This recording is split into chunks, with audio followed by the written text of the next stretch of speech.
Hello guys, how's it going? It's Peter here. I know money making is very important in MMOs like Guild Wars, and that's why I've decided to make a guide video about this topic. Some of these tips might sound pretty obvious, but hopefully you will hear some new information as well. Anyway, most of these methods I have followed myself in my 13 years of playing, and this helped me grinding the Zaishan title. So if these things work for me, they will also work for you. Alright guys, let's get started.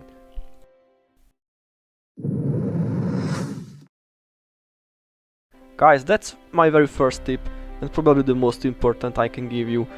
Before you sell anything, make sure to know how much it's worth. There is a website called Commandant Trade Chat where you can price check stuff, and it's super useful. You can type in basically anything and go back for weeks or even months in time. It may sound very dumb, but I see it pretty often. Players simply don't pick up the drops what they get from the monsters, and they still complain about not having enough money.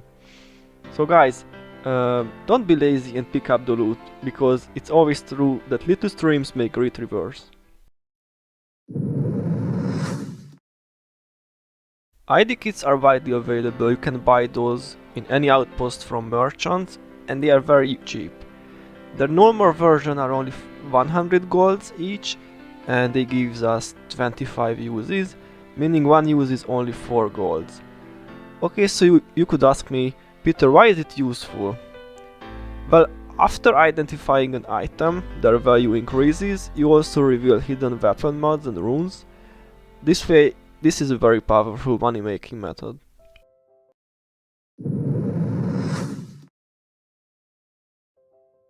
You may not think about that as a money-making method, but while completing the storyline of the game or by doing quests, there is always a small reward in gold. So if you are going for 30 max titles, for example, this method can bring in hundreds or even thousands of easy platinum.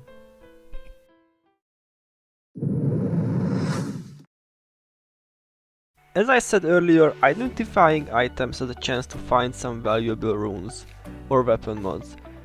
So guys, please always pay attention to blue, purple and gold armor pieces, since those runes salvaged from them might worth a lot of money.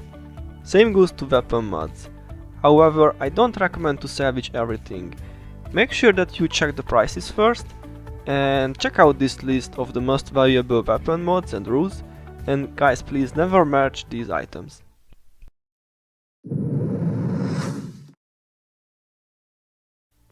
Players used to sell unit gold sets for 5k each, but the lack of players made the price go higher, and recently I saw some offers for 1k each. You might be lucky with identifying, but that's like gambling. If you need safe money, sell your unit golds.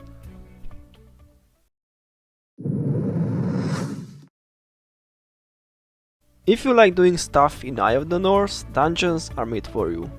Some of their end chests gives very expensive items like the Voltaic Spear, the Bone Dragon Staff and so on.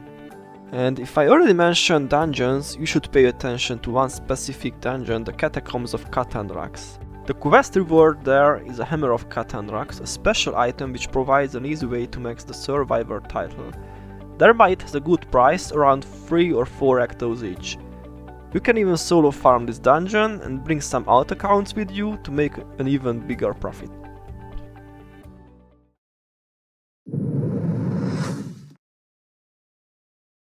Raptor and Valtyr farms are not bad, but when there is an event they become amazing. Birthday cupcakes, trick-or-treat bags, golden eggs and many other consumables are only available during the events. Check out this list to know what item and which event quest to farm during the year.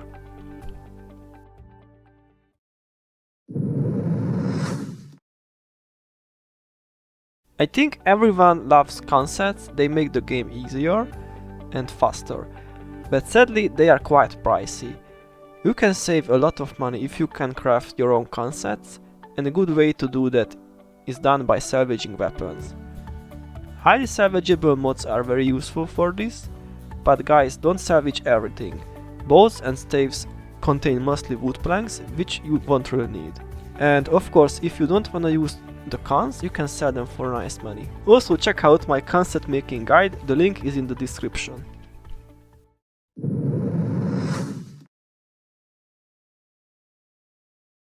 You run there, open the chest, and the reward is yours. As simple as that. There are a total of 12 chests like that in Nightfall, but sadly after 2 or 3 openings in a row with the same character, you receive less gold, and you can only do that every month or so. Anyway, opening all chests yields about 15 to 20k in half an hour per character. If you do that with several characters, it's not bad money. I placed a video about treasure chesting in the description, which shows all the locations and paths.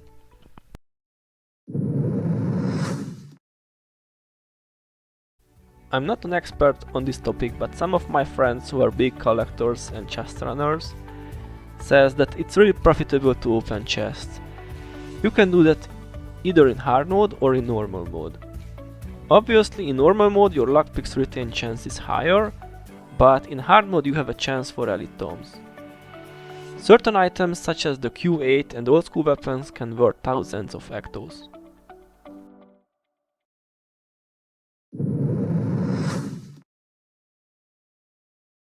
I highly recommend doing the dailization bounties, vanquishes and missions, especially if there is WZ coin week. Since the last game update, there is a big demand for goldization coins, because everyone wants a bigger inventory for their characters. And to be honest, it can be fun to play with picked up group teams, plus working on title maxing like that. Always check out the dailies, because some quests only took you 2 minutes to accomplish, but the rewards are great.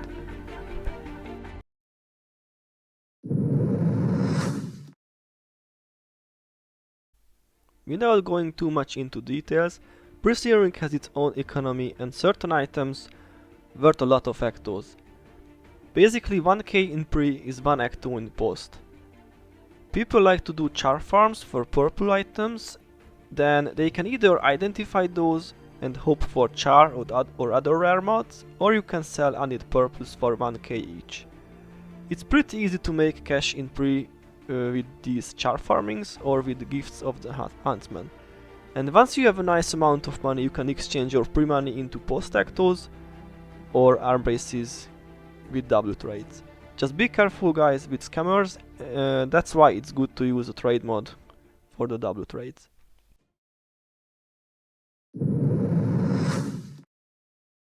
Nicholas is an NPC who collects certain items at a different location every week.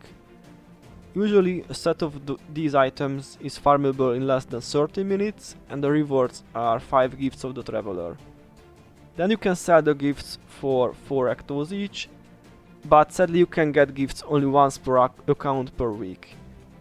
In my opinion, 20 ectos for a bit of farming is a very good deal, and let's say you have 2 accounts, that would mean a total of 40 ectos. Anyway, I have a playlist which has almost all the possible locations of Nick, so if you feel like that, go and check it out, the link is in the description.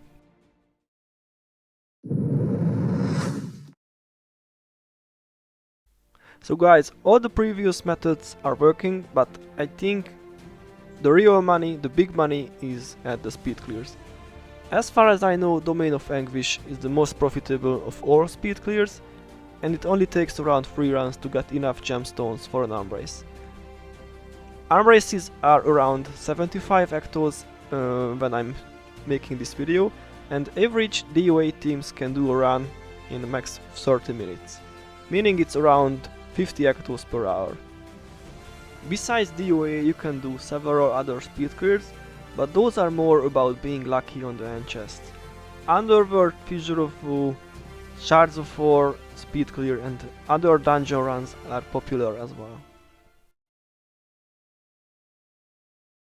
Alright guys, so besides all these tips, some people simply do power trading in Kamadan, and it's pretty simple. You buy something cheap, then sell it for a bit more money.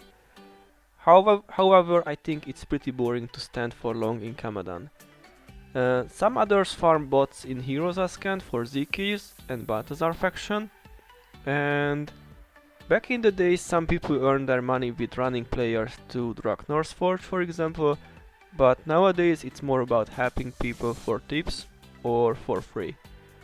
You can also do some trapping in Zacian Elite for some easy Balthazar faction, and anyway, anything you farm you can always do with alt accounts if you own some.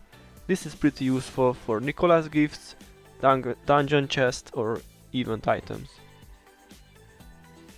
So guys, this is my money making guide for you. I hope you enjoyed it, and as always, a like, subscribe is very much appreciated, and see you next time.